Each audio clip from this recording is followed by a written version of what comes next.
but there is war going on in those countries. There is something going on called child soldiers, and a lot of these younger kids, especially boys, are kidnapped and they're forced to be a part of these rebel armies. They're brainwashed, they're forced to do terrible things, so they are desensitized, even doing terrible things to their own family members or people that they grew up with. And so a lot of these kids, because of the age where they are at risk for being kidnapped and being forced to be a part of these armies. Some of the places where they're from, there just isn't enough food, enough water to survive. There's famine going on, or there's a lot of disease where they are. Also, some of the kids, their parents just aren't around anymore. They've either died or they've been murdered as a result of the wars as well. And so some of the children are orphans, and the director has done his best to take these kids and give them a place where they can be loved and cared about. If you could narrow it down to one thing, what do you think is the main thing that these children need? I really feel like the kids, kind of along the lines of what Refugee said, but I really feel like the kids just need someone to value them. They've seen some really horrible, unspeakable things happen to human beings around them, and probably have even had some of those same things happen to them. I think what's just so heartbreaking is that those kids stop feeling like they're human beings. They stop feeling like they're valuable. They stop feeling like people notice them, and somehow they become invisible. And they know that there's a big world out there.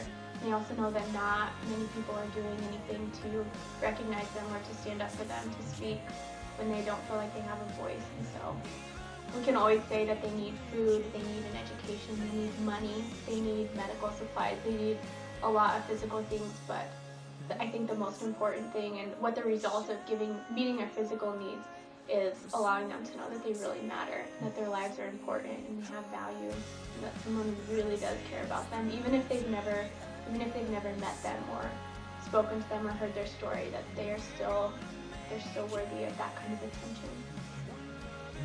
So what efforts have you taken, or what actions have you done to really make a difference in children's lives?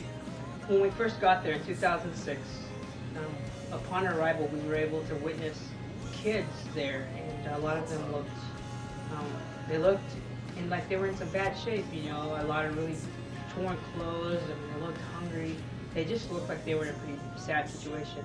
And so we immediately we showed up with some food, just some staple food like rice and beans, and they got to sit down with the director. And just in that moment, we knew that that was a place for us. And so as we came back and prepared to go back again in the future, we were able to talk to some different churches, different people who are interested in these kinds of things, and we were able to raise some money to get back and get them started on a feeding program that would allow the children to have 2 meals per day. We were able to raise funds for shoes, for each child to receive a new pair of shoes, and we were also able to raise funds to get school uniforms. We were able to have desks, or money donated for desks to be built there, and different types of activities to help really further just their sense of being.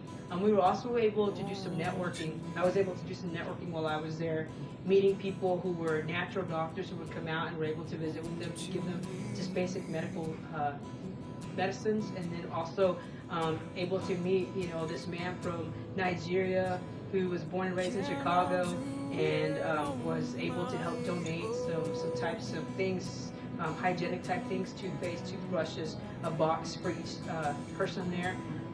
Meeting an airline pilot from Florida who was flying for Emirates, that was looking for an organization or some type of school to get behind.